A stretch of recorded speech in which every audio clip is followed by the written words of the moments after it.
Anna. Yeah, thanks, Amna. And hi, everyone. It's a pleasure to be part of this conversation.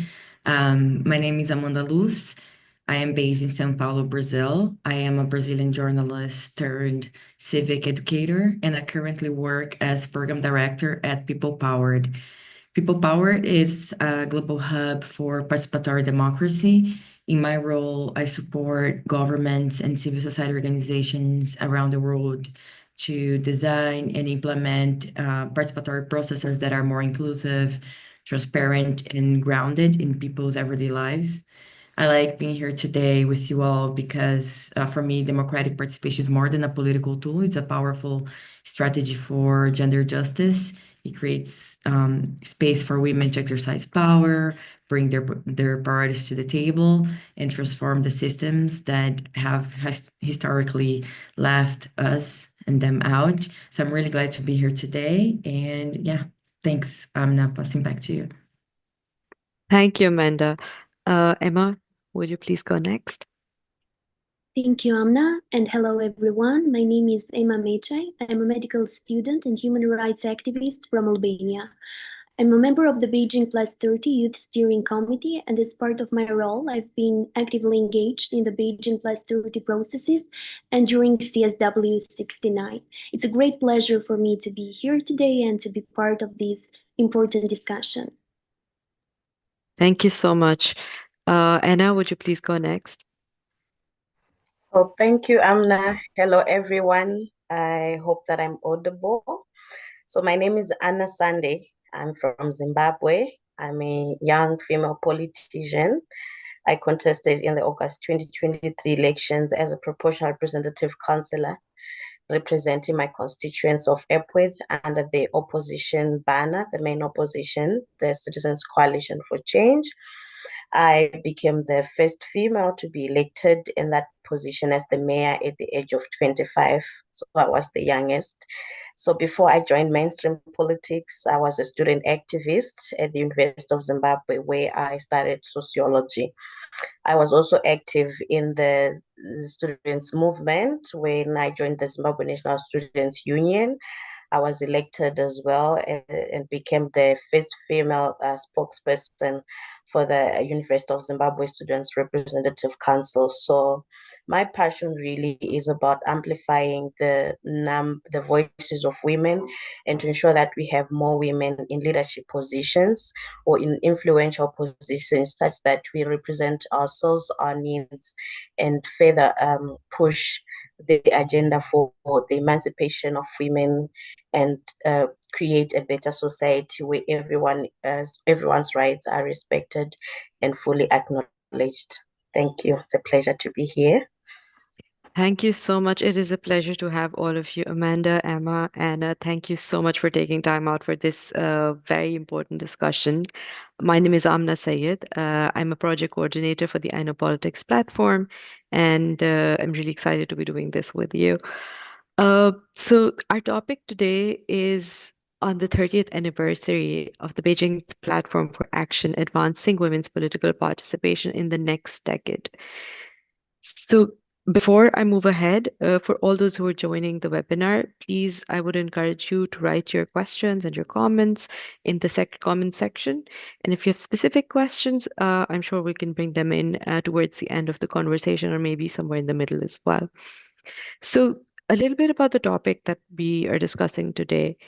Um, in 1995, 189 governments at the Fourth World Conference on Women came together to pass one of the most comprehensive strategy on gender inclusion and empowerment. And this year, 2025, marks the 30th anniversary of the Beijing Declaration and Platform for Action. It is a pivotal year for feminism and a time to fight for women's rights and girls' rights and demand gender equality and insist on balancing the imbalance of power and the imbalance in power structures. So we have an equitable world moving forward. I would want us to, firstly, in the caption to this webinar, we'll have a link with further information on the Beijing 30 Plus and Platform for Action, and participants and other people who listen to this can, of course, look at this information in detail. But today, what we want to discuss is, where do we go from here? 30 years later, we hear mixed reviews on how gender equality has fared over the years, but from the standpoint of and metrics of gender equality, what do you think has changed? Are we better off? Are we worse off? Are we where we were? I want us to reflect on also the indicators of measurement, like the way that we measure gender equality. Is it the way that we should be doing it? So let's start with I mean, whoever wants to go first, but starting the conversation on where we are in the looking at the trends over the past 30 years, where are we today? So whoever wants to go first is welcome to do that. Amanda, do you want to go first? I can start, yeah. So over the last 30 years, as you said, we've seen progress in traditional indicators. The proportion of women in parliaments more than doubled globally across countries. There are legal reforms, gender quotas, and international commitments based on the Beijing platform that helped make that possible. But these numbers, I believe, they don't tell the full story. So most of this progress happened in countries that also made strides at the same time in strengthening democracy. And that link is important. Where democratic institutions are stronger, gender equality tends to advance.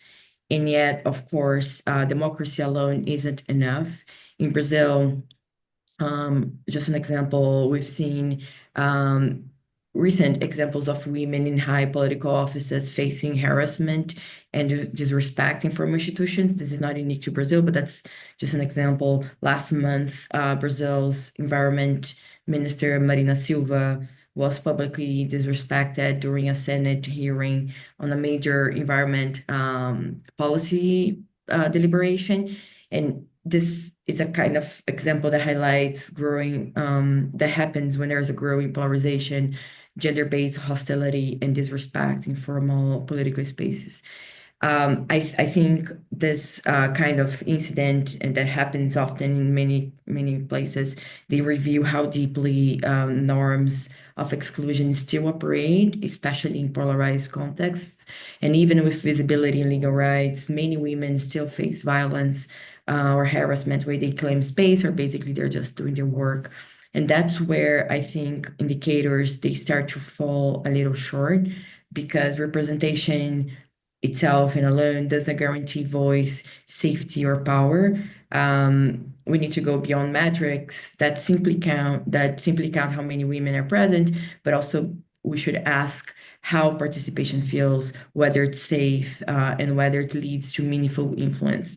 In my work, and I'm going to be brief now to finish, with participatory democracy, we've seen how women are often invited into spaces that were not designed with them in mind.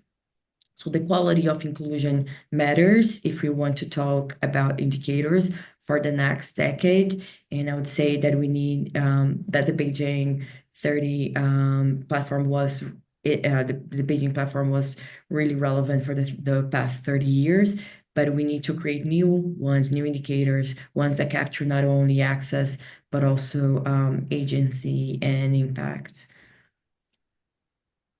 Thank you. Thank you. And that's very valid. I think we really need to reevaluate or recalibrate some of these indicators. Anna, do you want to come in here and talk about your experience as a young politician?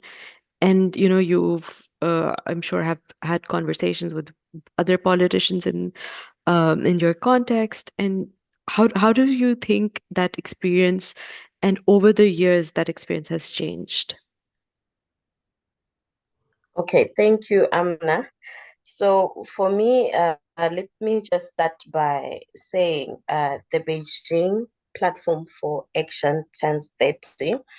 And to me, the first keyword there is platform. The second keyword is action. So when we want to assess it, whether or not we have made progress, we need to measure if whether women have got access to the platform. And in our case, we're saying platform for politics to participate, either as voters, to participate as candidates for elections, to participate as campaign managers, to just the right to express, to belong, and to be.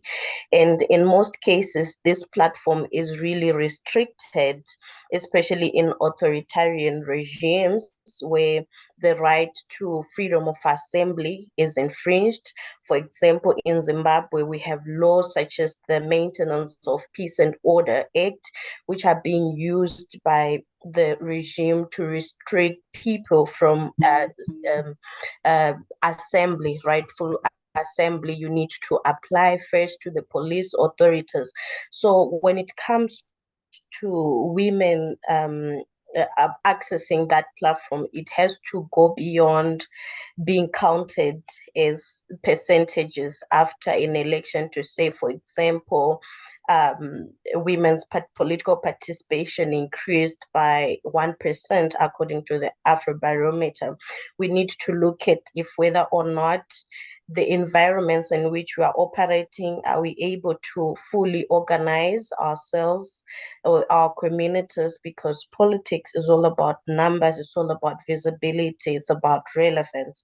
So the access to platform, while I acknowledge that there are strides, so many wonderful stories that the Beijing has achieved, but we tend to see that we still have challenges in accessing that platform. Also, most of the political parties are led by men, and these men have got things or policies that they use to govern, which are not exactly inclusive of all genders, especially women. Women and youth tend to be confined in certain corners. Or, for example, you have the youth wing or you have the women's wing. These are created spaces that confine women to that platform. So we have limited access to platform to become leaders, to lead, and to be heard. Most of our heads of states here in SADC, it's a 16-member state body, but you tend to see that there's only one woman who is a head of state. So that is a reflection of the existing systems and infrastructures are not really gender sensitive, talking to now in the year of 2025. And it makes me sad because projections are saying we will go over 100 more years until we achieve gender parity. So this gives me to the second keyword, which is action. So in terms of action, yes, majority of our countries have adopted the resolutions from the Beijing platform. For example, the implementation of gender quotas. 41 African countries have adopted gender quotas, which have significantly increased the number of women in decision making, especially in Parliament, House of Assembly, and local authorities.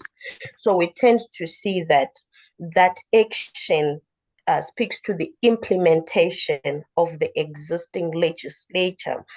And sometimes this action is not being met with a significant number of political will, even though we have the laws that advance women's rights, that shows that having women in leadership positions directly impacts the development of states, brings peaceful environments, and but then you tend to see that there is lack of political will to implement. So that's how I think we should measure in terms of action and access to platform.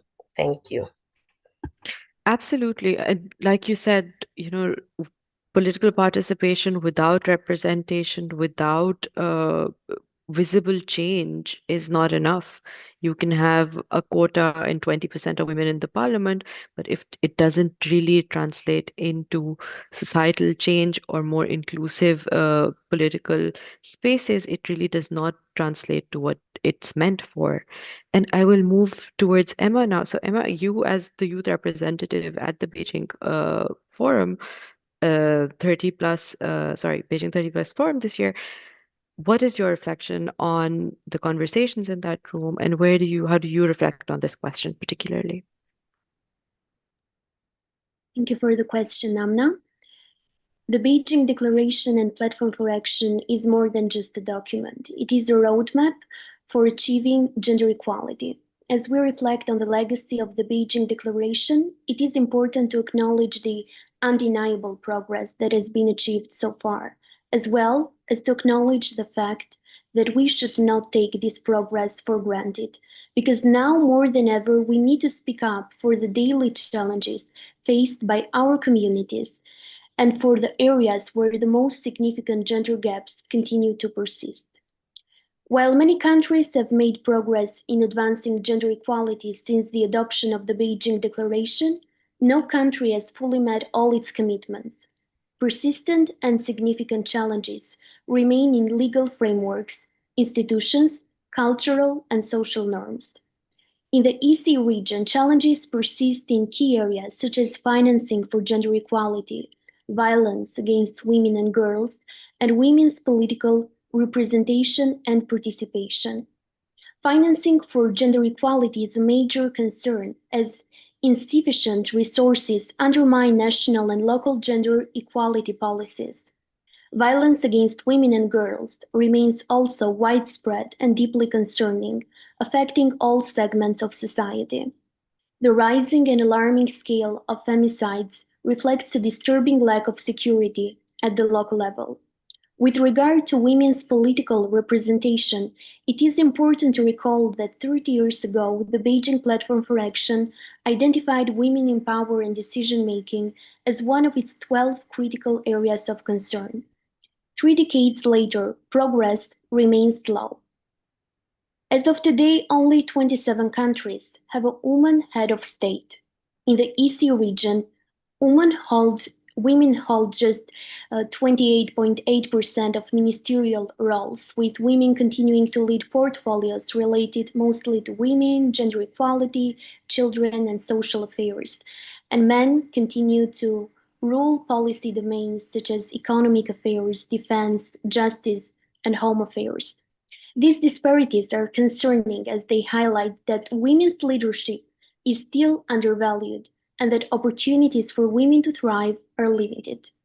In a world facing global crises nowadays, from conflict to rising inequality to wars, it is crucial to acknowledge that many of today's challenges that our global community is facing are the result of a long-standing male-dominated system. Nevertheless, progress is evident and also undeniable. In 2024, Europe closed 75% of its gender gap, with countries like Iceland, Finland, uh, Sweden, Germany, and also Norway ranking in the global top 10. Furthermore, in countries with binding quotas, women now hold nearly 40% of board seats. Another point that I wanted to emphasize is the Istanbul Convention. The Istanbul Convention has also played a key role in preventing and addressing violence against women and girls. Yet governments in the EC region must set higher standards, enhance intersectional inclusivity, and prioritize the achievement of gender equality in their political agendas. Gender equality is not just a goal at the end of the day, it is a precondition for sustainable progress and must be a central objective for any government who is politically committed to uphold the highest standards of human rights protection. Thank you. Thank you for that eloquent way of, you've highlighted the challenges and you've highlighted the progress And absolutely, progress and challenges for gender equality go hand in hand, which really takes me very naturally to the next question. What is the next thing for women's empowerment in the next decade? What are the steps that we need to take? So, like you said, that progress has happened, but there are challenges that persist. For women's political participation, where do we go from here? And I would really want us to talk about some concrete things that address women's political participation, representation, and inclusion. So, Amanda, if you would go first, please. Yeah, sure. Yeah, this is an important question for us. I think to improve women's political participation in 10 years, I believe that all of us practitioners need to go beyond frameworks and commitments to pressure and start transforming the actual systems through which participation happens. I want to explain what I mean and some steps by sharing a bit about people powered's work and how we understand participatory democracy, so bear with me a bit. At People Powered, we are a global community of over 200 organizations and individuals, practitioners working to build participatory democracy around the world. We support governments and civil society organizations in designing and implementing democratic processes where people have a direct role in shaping public decisions, from policy to budgeting to planning. This is not just about inviting people in or women in, it's about changing how decisions are made. Who defines the problem, who sets the rules, and whose challenge is respected. And when designed intentionally, it creates a space for the leadership of women and other marginalized groups who are often excluded or not respected in formal politics. As an example, we have the Inclusive Democracy Accelerator, which is a training program that we work with local partners to support governments and civil society organizations to redesign participation so it works for women and youth and displaced people, not just in theory, but in practice. That includes adapting formats, offering, for example, digital and in-person options, supporting childcare, integrating local knowledge into decision making, etc. Many strategies that can enable that participation. In Colombia and in Kenya, we've seen examples of women leading processes that transform climate policy, land use, and community safety outside of formal political representation, but through participatory democracy processes, precisely because the processes were built around the realities. So what we learned from this is that inclusion is not automatic. You have to design it and support it over time. So going back to the question, some steps, I would say at least three. First, the funding participation, it matters. So short-term cycles and rigid frameworks don't support the kind of long-term relational work that feminist organizing requires. So we need funding that can invest in care, infrastructure, digital access, facilitation, training, political protection, not just the final outputs as much as possible. Second, we should all broaden our definitions of political participation. So women are organizing outside of elections through councils, networks, care systems, climate action, climate assemblies. That work is political and it needs recognition support. Third, it's how we design, shifting from consultation to co-creation for organizations, to advocates, to governments, to policymakers, to funding organizations, how we see that women shouldn't be asked to validate decisions that were already made. They should be part of shaping the questions in the first place. If we want women's political participation to grow, we have to create the space for it and give it the power to matter, to have real impact. And I think I will add the fourth point. Actually, this is also how we define success when we plan, design, discuss, and implement changes. If our indicators are still based only on how many women showed up or were consulted or participated, we are missing the point. We need to ask also deeper questions on how who felt safe to speak, whose ideas were heard, what changed, and besides gender, what kind of intersectionality were also present in the deliberation and in the participation too. I'll stop here with some initial steps to make space for the audience to talk. Thank you so much, Amanda. But I do have a follow-up question for you actually, because you talk about informal structures and formal structures of participation. I would want you to reflect on the congruity between the two, because it's so essential that we see that overlap, because the two systems coming together really make an inclusive democracy. So can you talk very briefly to that directed point? Thank you. Yes, of course. There's no either or, it's both. So how we work with participatory democracy, we means that elections and the representative democracy matters and they're important, and that's why we talk about metrics that are the representation parliaments, for example, and that how can that growth to make sure that the legislation go forward that really enables women's voices to be heard and lives changed.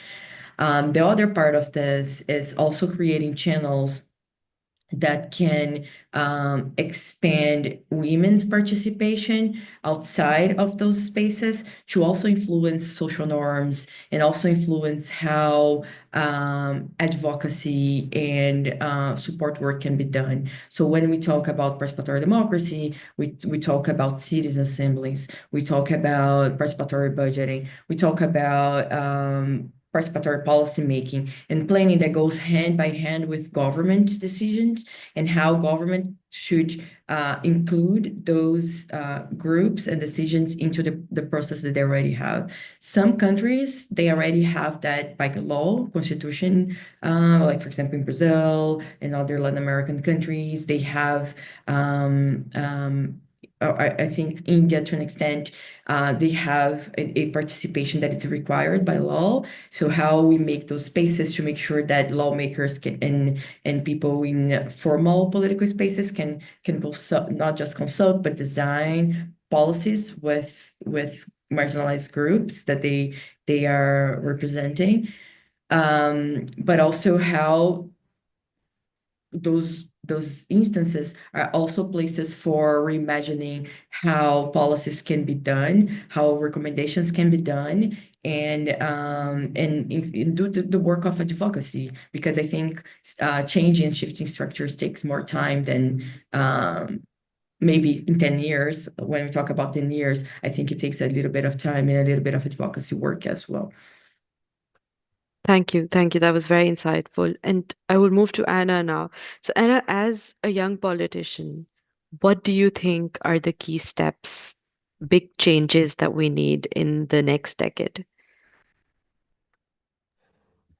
All right. I think my first point of departure would be from what Amanda has just said, that we need to go beyond counting the numbers of how many how many women have showed up.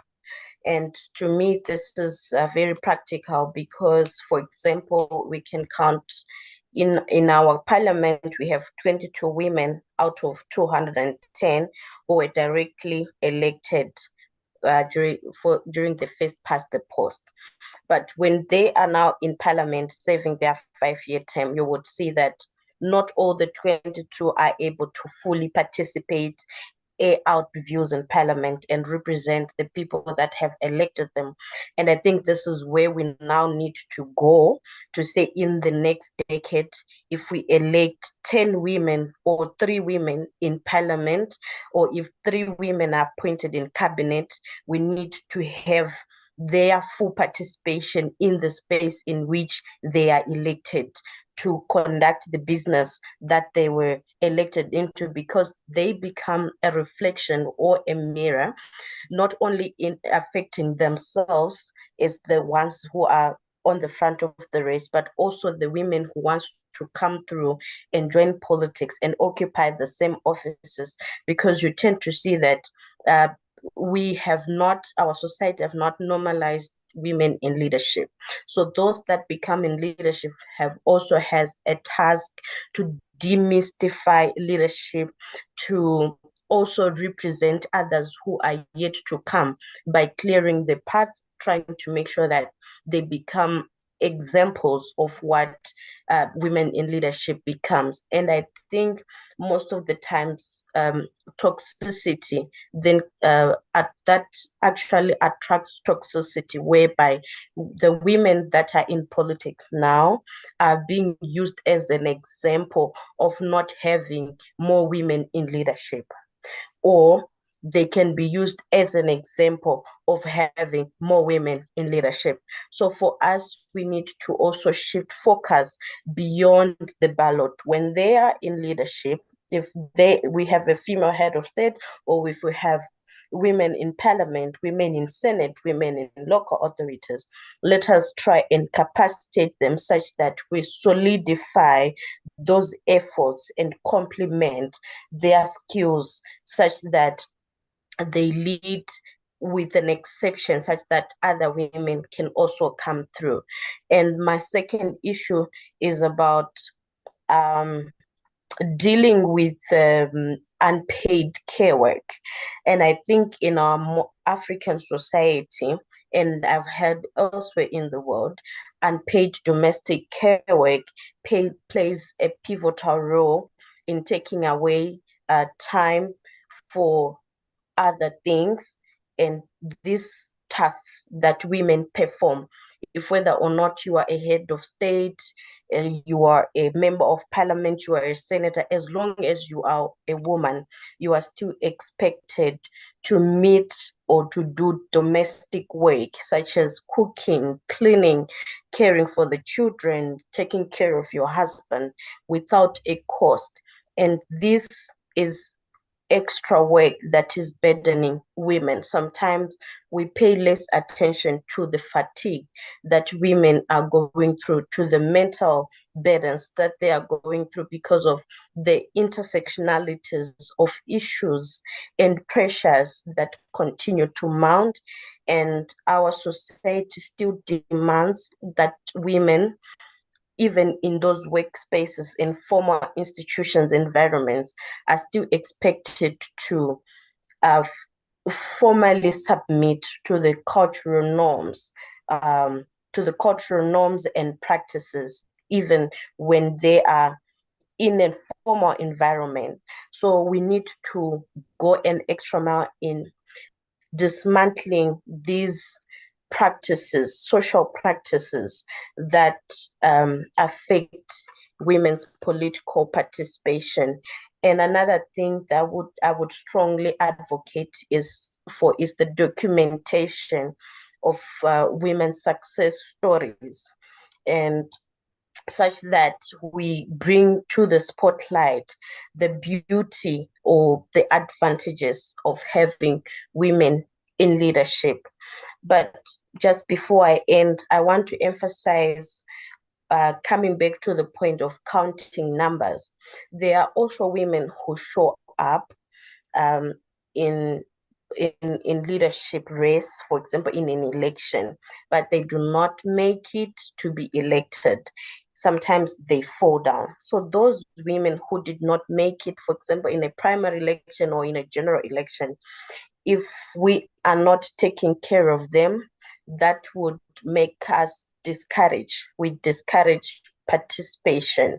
And this brings to the point of recognizing other avenues for leadership within that community. There are also other areas that we need to identify, such as leadership in the churches, leadership in community, that every woman can find a space elsewhere if they didn't make it on the race, as a way to have the numbers, but also let's quantify the numbers with the rightful content and capacity that is needed to make an effective change that we are yearning for.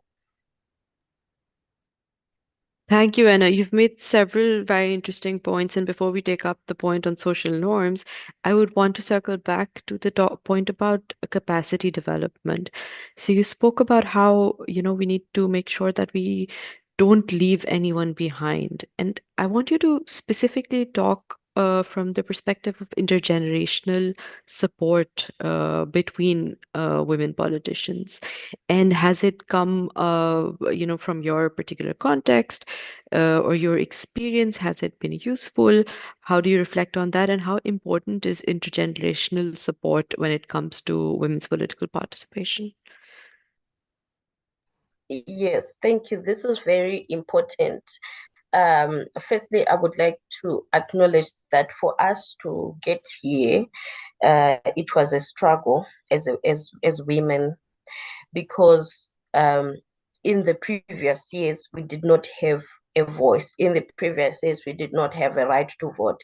In the previous years we did not have an assertive voice, and the only people sometimes with that kind of an experience are the older generation, which makes it very important for the older generation to have a consensus, to have a meeting point with the younger generations, such that we cross-pollinate experiences.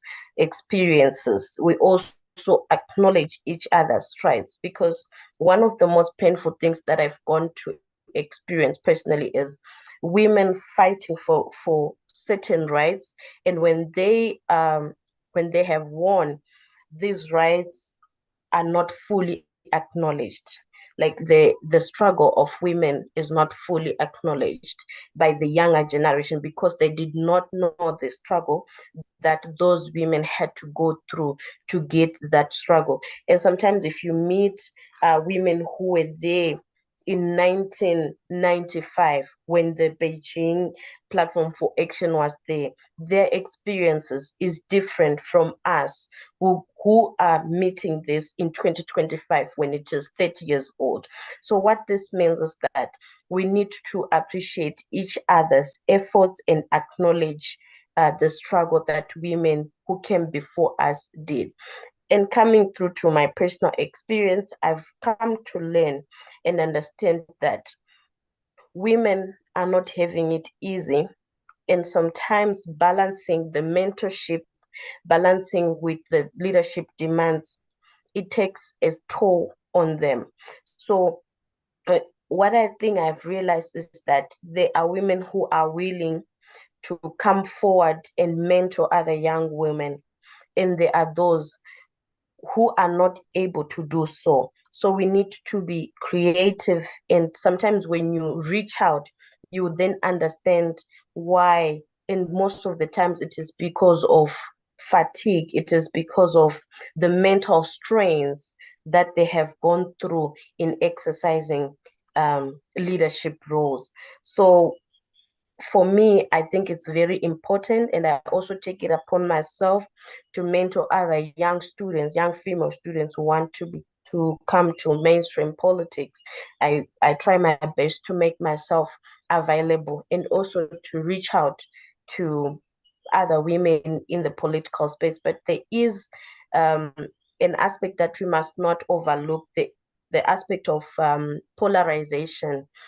Women in different political spaces are not yet able to come together to speak about gender issues that are affecting them right now in today's world, even though we are affected by poor healthcare services in our hospitals. The moment we start to mention about different political parties, then we will not be able to meet a certain agreement or a certain consensus, which I think is something that we also need to dismantle, to say sometimes as women we need to fight on the same front even though we come from different political parties. Agreed. Agreed. And that's a very valid point. So, Emma, I move to you now as a youth representative at one of the key forums for gender equality. What do you think can be done, especially within these frameworks, within these forums? What is needed in the next decade? What are the steps that we need to enhance women's political participation and representation? Thank you, Amna, for the question. And as we talk about women's political participation, it is very important to acknowledge some major challenges regarding this point. A big barrier for women's advancement in political leadership today is also violence against women and girls. It takes multiple forms, from physical attacks to psychological abuse, death threats to online hate speech. Specifically, online hate speech disproportionately affects intersectionally marginalized women and has been widespread with the rising of anti-gender movements in the region. It discourages political participation and has many adverse impacts for young women who aspire to build a career in politics. It is important to highlight that violence against women in politics is underreported and under-researched. On the other hand, democratic backsliding in some countries of our region has been observed to lead to a backsliding on gender equality policies and to implicate attacks on women leaders. So what can we do in this situation? Last year, during the Beijing Plus 30 regional review meeting, which was held in Geneva, it was emphasized that sustained cultural and structural shifts are necessary to support women's leadership and to foster environments free from discrimination and violence in political spheres. It is necessary to mainstream gender perspectives into all policies and programs, implement gender-sensitive gender budgeting policies, support gender responsive budgeting, and also a system-wide strategy on gender parity.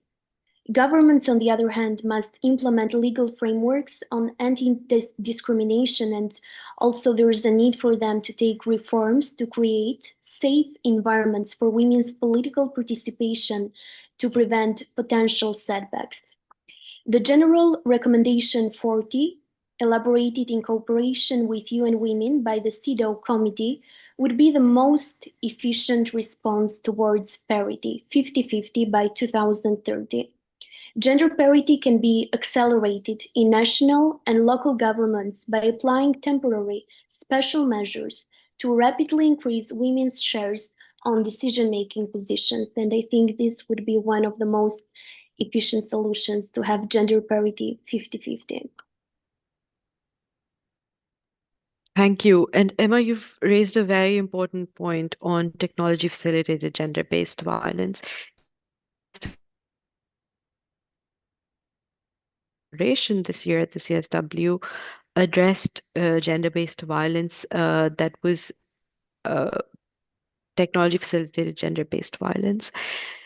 I want you to maybe zero in on this point. How can forums like Beijing Platform for Action engage social media platforms in, more concrete action against technology facilitated gender-based violence? And we know that there's a lot of debate around this, and there's a lot of controversy around this, and the role that social media platforms themselves play sometimes in propagating these sort of violent narratives. But how do you think can forums like Beijing Platform for Action engage them more concretely in moving towards a solution? Thank you again for the question. I hope I heard it well, because the storm has made the internet connection a bit bad. But I think that you asked about the role that Beijing Plus 30 and CSW have on giving solutions for technology facilitated gender-based violence, right? And how can social media be engaged, social media platforms be engaged for this? Okay, thank you. So regarding the Beijing Declaration and Platform for Action, it provides a foundation for holding governments accountable and ensuring that gender equality remains at the forefront of the national and international policy agendas.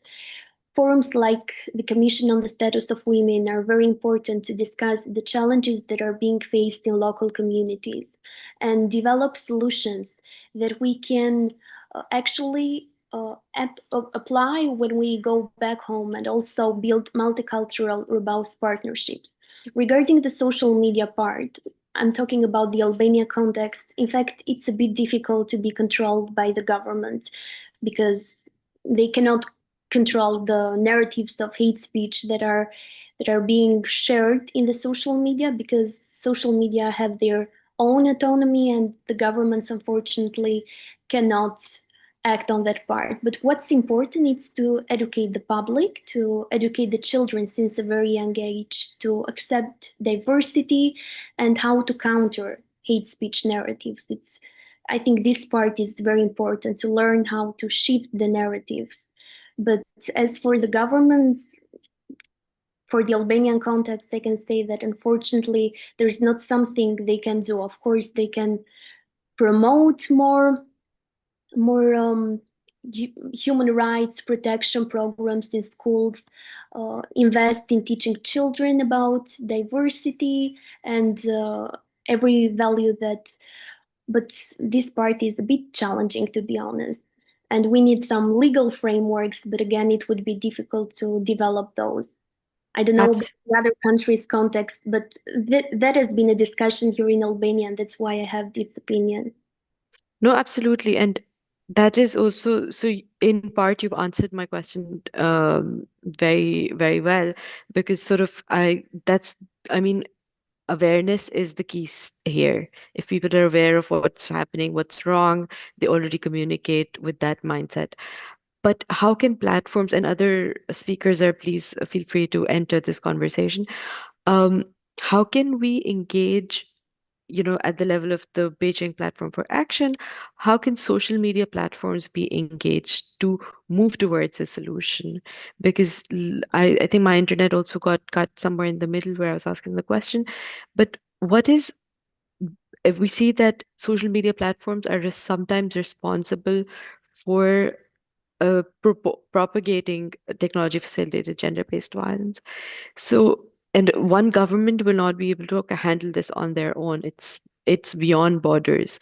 And so, how does the multilateral system then come in to resolve this issue and, advocate for and through diplomacy solve some of these challenges? Well, if we talk about the multilateral system, it's very important to develop policies, strategies, and come up with legal frameworks that can be implemented in each region, for example, in the ECE region. And I think these forums are very important to bring light on these issues and to voice the stories of many people that daily face technology facilitated gender-based violence. But yeah, this is the importance on developing more responsive frameworks and gender sensitive ones. Thank you. Thank you. Yes, I completely agree. And now we move to the next question, which sort of, I mean, it has come up over and over again in our conversation, and now we can, look at it more concretely, our social norms. So, given the backsliding of democracy, we understand that the next decade demands a concerted effort by activists, by development practitioners, by women politicians, to invest in sustainable change. And how do you think are social norms relevant, significant, and central to that sustainable change so that women's political participation is enhanced and is sustained in the coming 10 years? So we can start in whichever order. Amanda, do you want to go first? Yeah, I can start building on something that Emma was saying in her last response. I think when we talk about democratic values that are under pressure in many parts of the world, transforming the norms that exclude women from political life requires more than representation or messaging. It demands institutional change.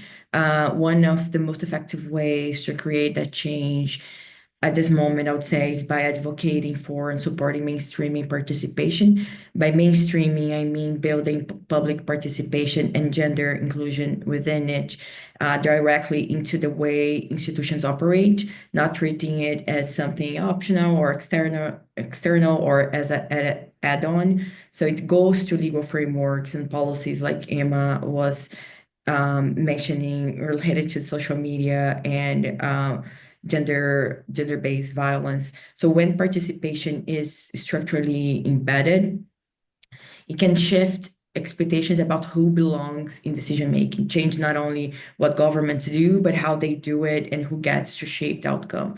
There are a few examples that I could give. When Emma was discussing this in her last response, I was thinking about an example in Poland where now there's national level citizen assembly happening that included youth in regulating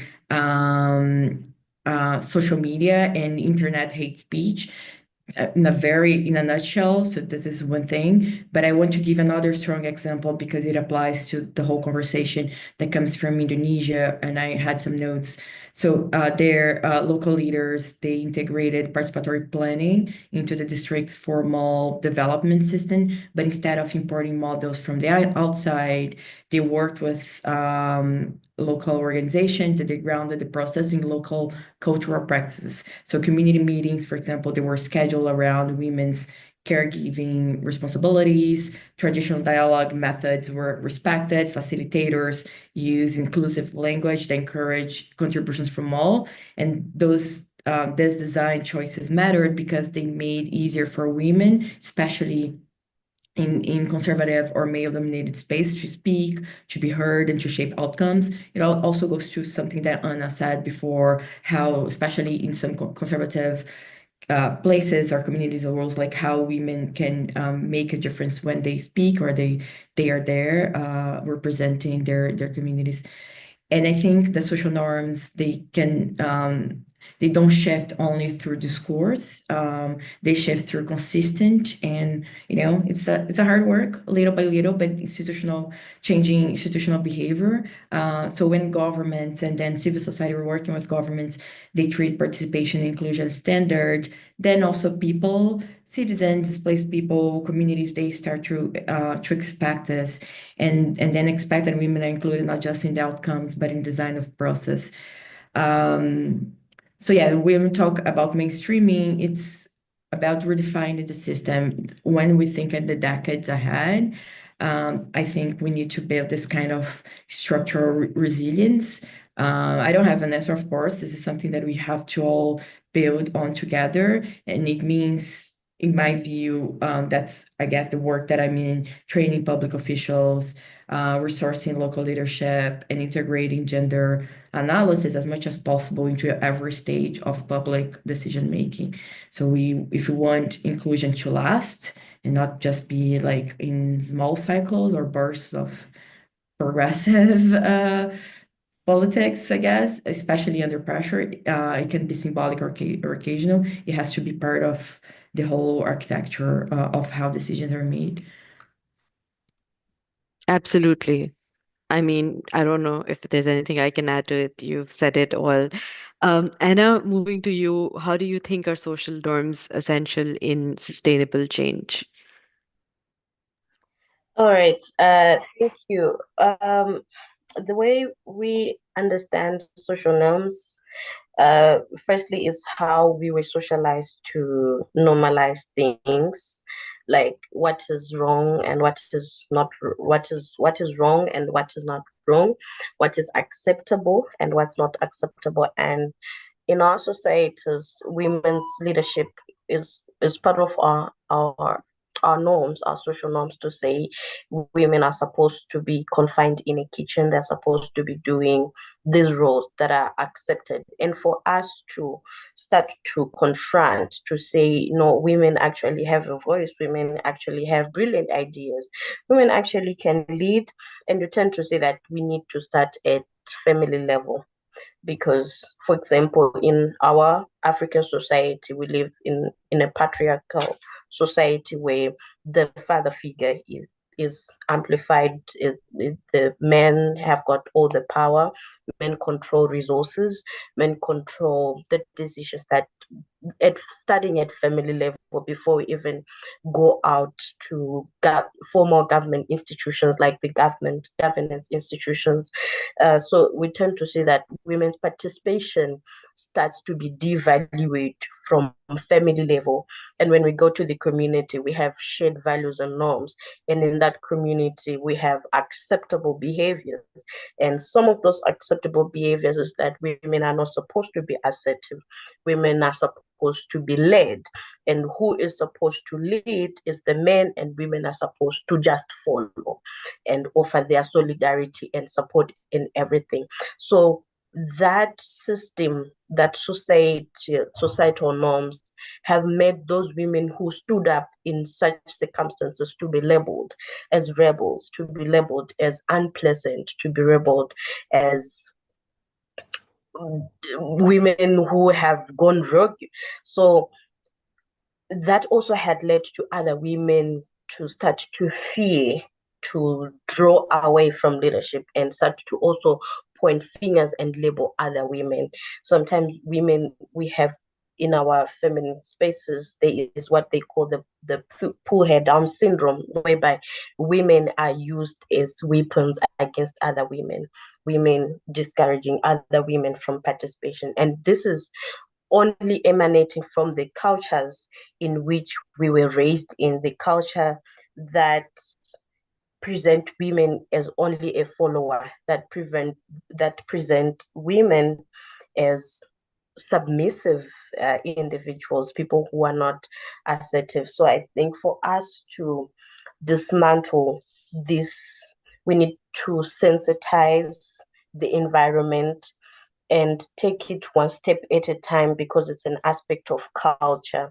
So while the culture is existing, culture can also be changed. We can adopt gender sensitive cultures, we can adopt gender sensitive norms, we can allow women to have a voice in family structures, we can have women leading church congregations, we can have women leading governments, and we can have women leading in various sectors that are of paramount importance in our society, to provide solutions to our economy, to provide solutions to our health, to provide solutions to the status quo on how best we can move forward. But before I end, I just want to actually highlight what Emma has said about the rise of anti-gender movements.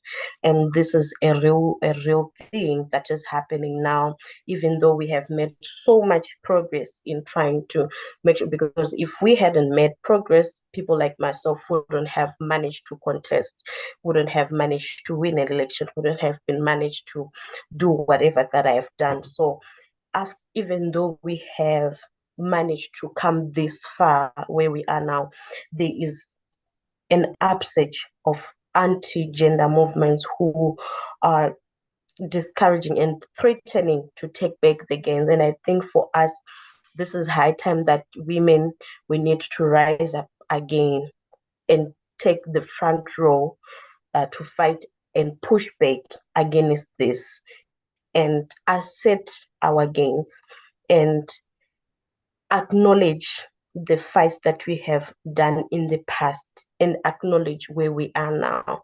And we will also do this through the use of social media.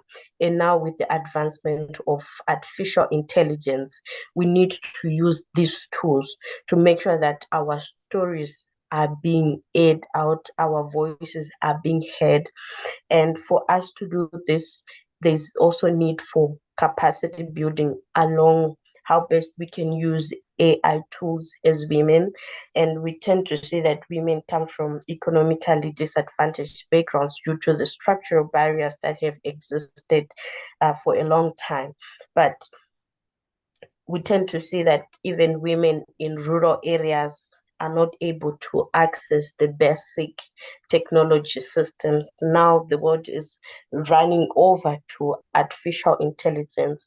We need to also assess ourselves as to where we are and how best we can utilize these tools to our advantage before they sweep us away. And absolutely, like you said, we can't be complacent when it comes to gender equality.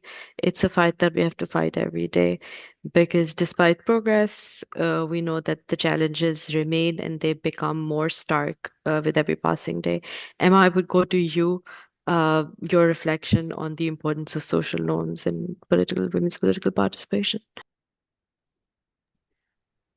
Thank you again. So I would highlight a sentence that Amanda said: social norms don't shift through discourse, but through constituency. And I think that it's very important to acknowledge. Unfortunately, gender stereotypes continue to remain deeply rooted in our societies, and the only ways that we can dismantle those is through education and through behavioral changing strategies in local communities. And it's very important for governments and CSOs to invest and to collaborate together to build programs in behavioral changing strategies, because it's the only way we can start changing the social norms that are now tradition in some communities. I would like also to talk about young people's participation in these regards. What can they do? So it is very important, firstly, to build linkages between Beijing Declaration and Platform for Action with legally binding documents like the Convention on the Eliminations of all forms of discrimination against women. In this regards, young people need to be part of the policy making, to consult, to monitor, and to push for accountability, most importantly. They need to participate in monitoring progress and in organizing youth consultations. These efforts can provide crucial inputs for both national and regional reviews, which happen every 5 years for the Beijing Platform for Action. Additionally, young people can provide evidence based recommendations to inform future policies and can contribute to shadow reporting by highlighting specific youth issues that may not be fully addressed in government's official reports. Most importantly, young people must be determined to not give up, but to always speak up for the injustices, not just for themselves, but most importantly, for the most marginalized and underrepresented groups.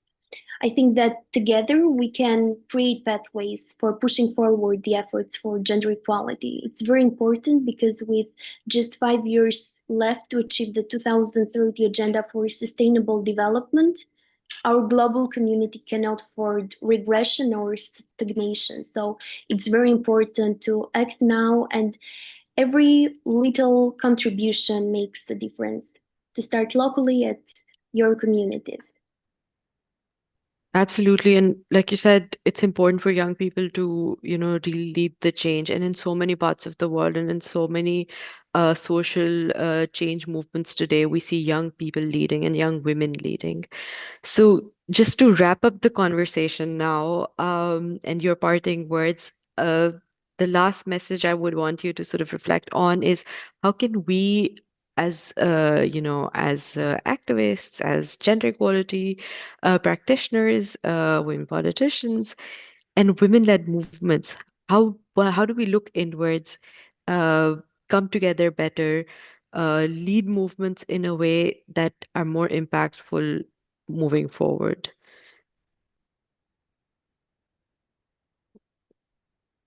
Amanda, since you've been going first, I would request you to do that again this time. Yeah, there were a lot of great thoughts from today that I still going to marinate a bit coming from Anna and Emma and the future that we would like to build.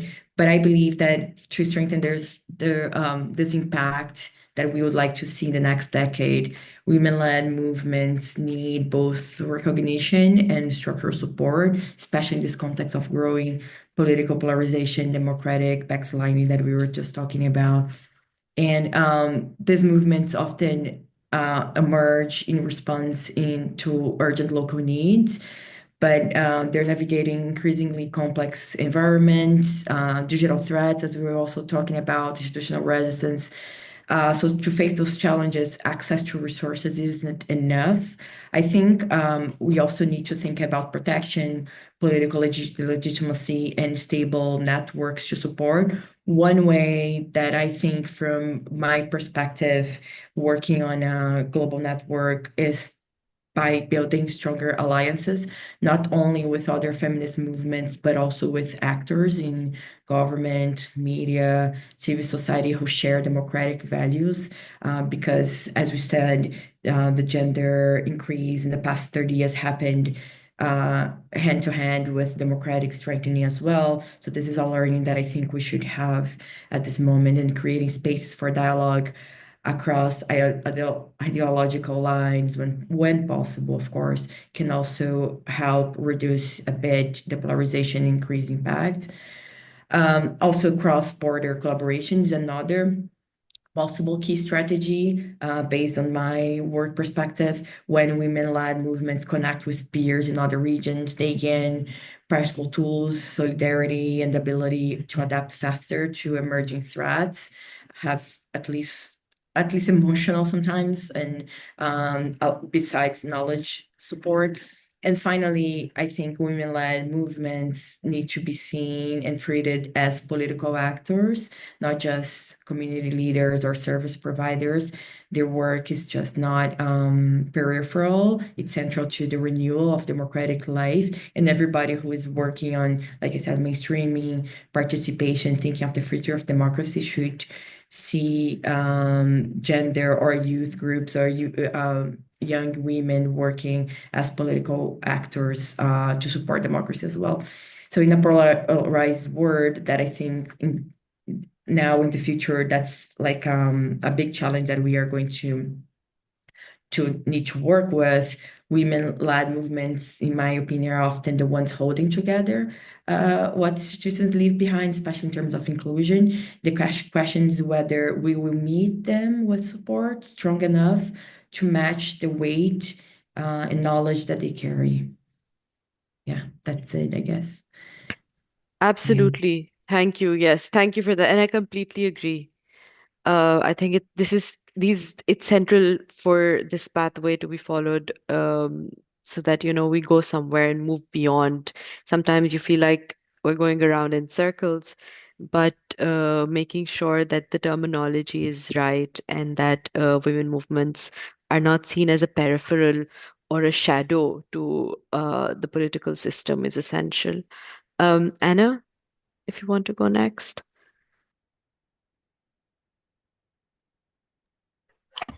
Yes.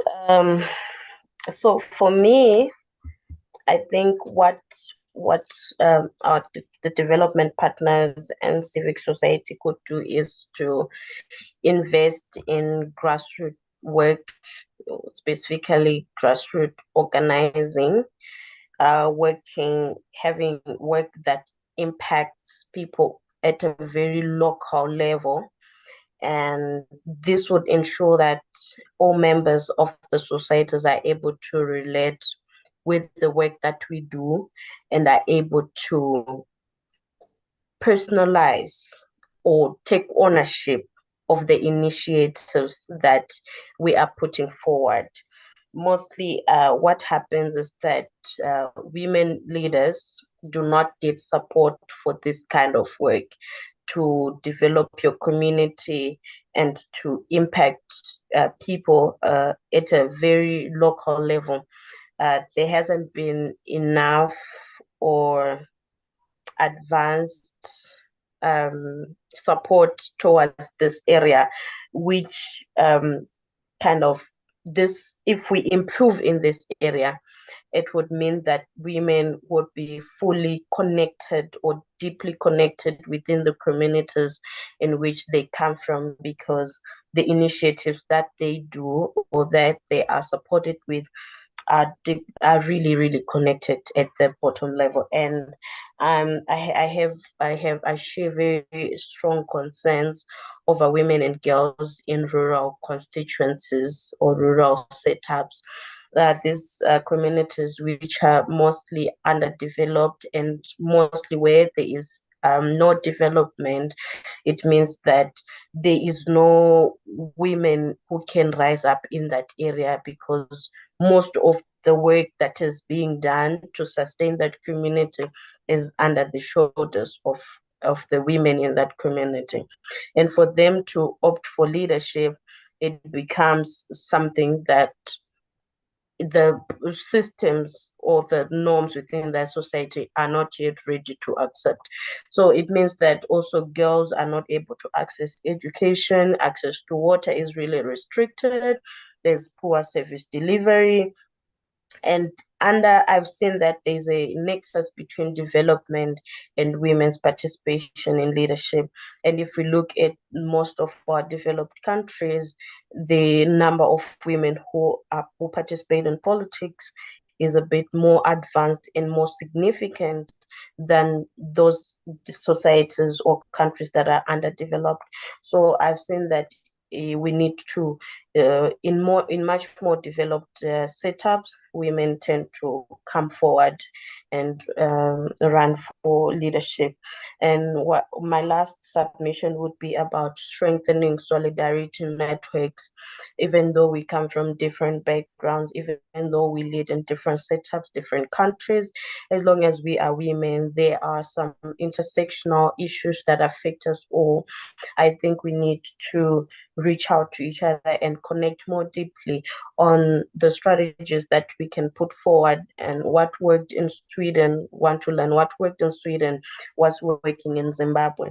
And one thing that I can tell you is that in our country, the implementation of the gender quotas have led to the decrease in women contesting for first past the post. So it's an experience that other countries that want to initiate the same policies, we get to learn and exchange from each other. And we have had harmful social practices, we have had women's political violence, we have had cyber violence against women online. So we need to strengthen our solidarity links and networks such that we share experiences and also strengthen each other, because I believe that courage and strength is also contagious. In as much as we share the same struggle, we share the same pains, we can find other areas where we can link and strengthen each other as we move forward.